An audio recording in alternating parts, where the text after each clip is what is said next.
सर्वप्रथम सर्व स्वामी भक्तांचे पुन्हा एकदा खूप खूप मनापासून स्वागत आहे। स्वामी भक्तांनो, आज आपण पुणे जिल्ह्यातील रहिवासी असलेल्या एका स्वामी सेवेकरी ताईंचा खूप सुंदर असा अनुभव त्यांच्या शब्दामध्ये बघणार आहोत। चला तर मग ताईंच्या शब्दात अनुभवाला सुरुवात करूया।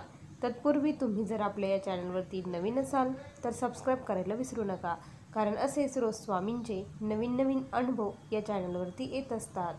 ताई म्हणतात, सर्वप्रथम सर्वांना श्री स्वामी समर्थ। अनंत कोटी ब्रह्मांड नायक राजाधिराज योगीराज परब्रह्म भगवान श्री स्वामी समर्थ महाराज यांच्या चरणी त्रिवार वंदन। स्वामी भक्तांनो, आज मी तुम्हाला माझ्या जीवनातील सर्वात मोठा अनुभव सांगणार आहे। तसे तर स्वामींच्या सेवेत आल्यापासून स्वामींनी असंख्य छोटे मोठे अनुभव दिले आहे, पण हा अनुभव माझ्यासाठी खूप मोठा आहे। स्वामी भक्तांनो, मी 2018 पासून स्वामी सेवेमध्ये आहे। मी अगोदर रामदास स्वामींच्या बैठकीला जात होती। घरामध्ये खूप टेन्शनचं वातावरण होतं। आमच्या घरामध्ये सारखी किरकिर भांडणे ही चालू असायची। एक दिवसही असा नव्हता की आमच्या घरात भांडणं झाली नाही। कुणाचं ना कुणाचं भांडण रोज होत होतं। आमच्या घरामध्ये माझे मिस्टर, माझी 2 मुले, सासू सासरे, आमचं असं छोटंसं कुटुंब होतं। यामध्येच काय झालं की माझे जे सासरे आहे त्यांना अचानक त्यांच्या छातीमध्ये दुखायला लागलं। छातीत दुखायला लागलं, कधी या गोष्टीचा काहीच अनुभव नव्हता, त्यामुळे काही कळेना त्यांना हार्ट अटॅक आलेला होता। त्यावेळेस मग धावत पळत मी रिक्षाकडे गेली आणि रिक्षावाल्याला घेऊन आली। त्यावेळेस माझ्या सासऱ्यांना आम्ही हॉस्पिटलला नेलं। त्यांची परिस्थिती ही खूप क्रिटिकल डॉक्टरांनी सांगितलं होतं। त्यांची गॅरंटी फक्त आणि फक्त 42 तासांची दिली होत्या। 42 तासामध्ये काहीही होऊ शकतं, एक तर तुमचं नशीब ते वाचू शकता, नाहीतर जाऊ शकता, असं म्हटल्यानंतर मिस्टरांना खूप टेन्शन आलं की काय करायचं म्हणून। त्याच वेळेस काय झालं ना की माझी जी मावस बहीण आहे ती स्वामींची खूप निस्सीम भक्त होती।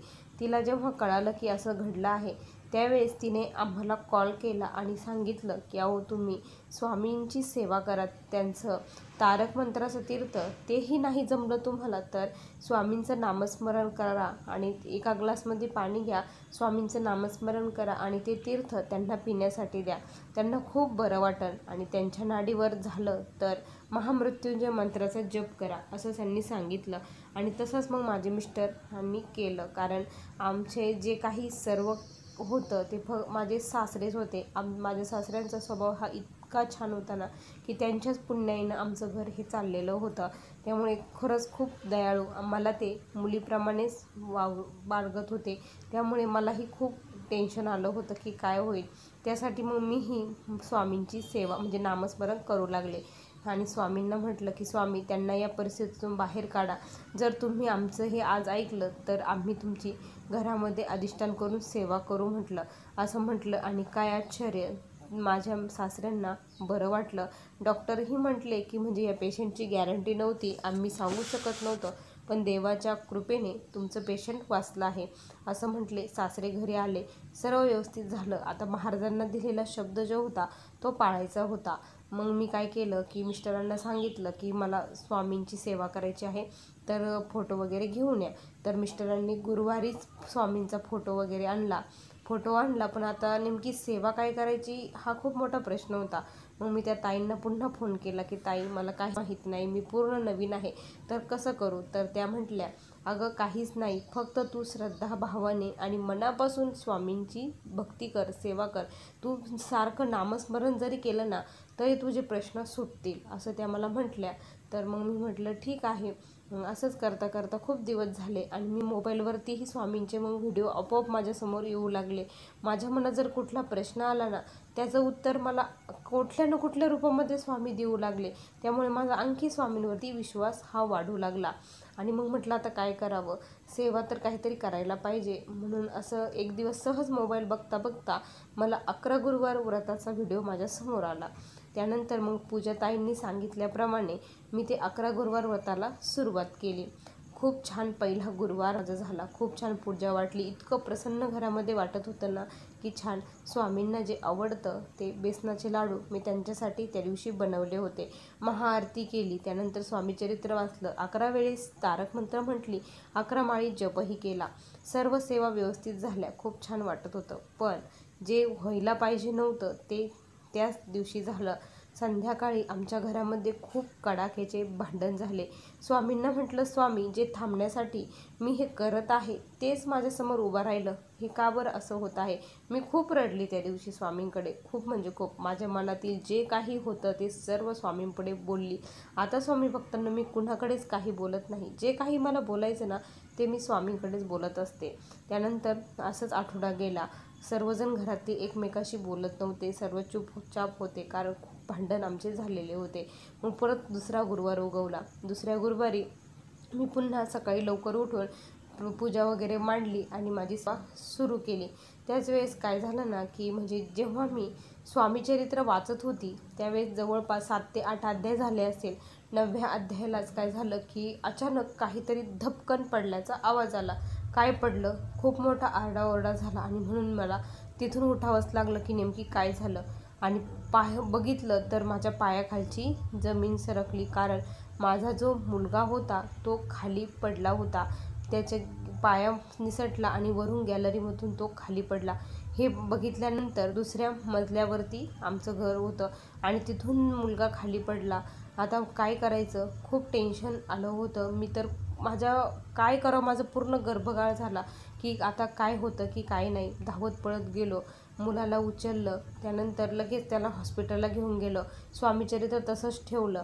त्यानंतर हॉस्पिटलला गेल्यानंतर महाराजांना म्हटलं, हे बघा महाराज, मी चांगलं होण्यासाठी तुमची सेवा करत होते आणि हे काय झालं.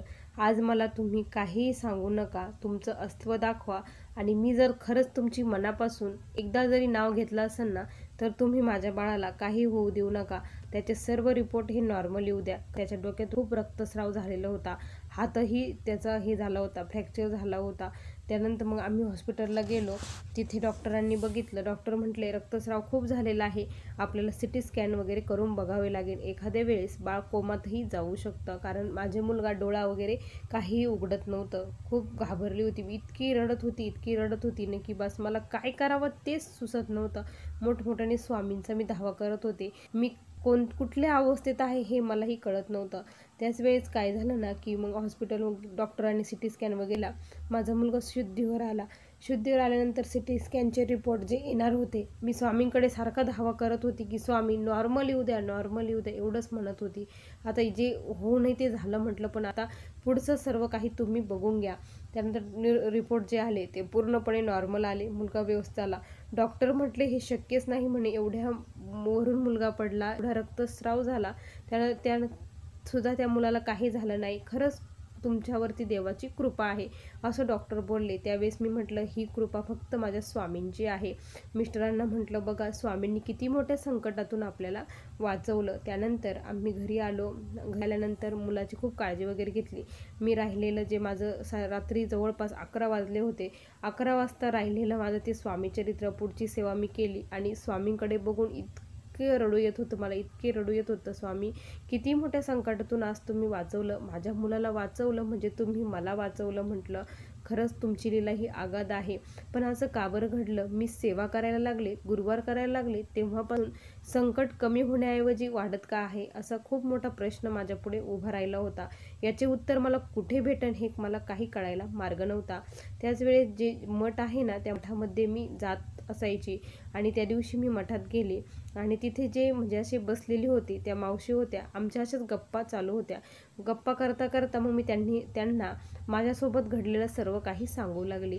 त्यावेळेस त्या मावशी म्हटल्या, अगं आपल्या जे प्रारब्धात असतं ना ते घडतच असतं, पण तू स्वामींच्या सेवेत आली, स्वामींची सेवा तू करत आहे, त्यामुळे तुझ्यावरचं खूप मोठं संकट स्वामींनी दूर केलं.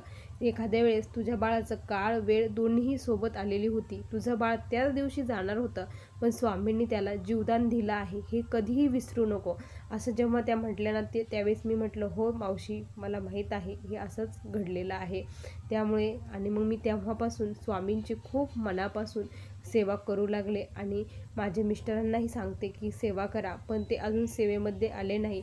मला खात्री आहे ते पण एक दिवस नक्की सेवेत येतील. स्वामी भक्तांनो, असा मला आलेला हा स्वामींचा अनुभव होता.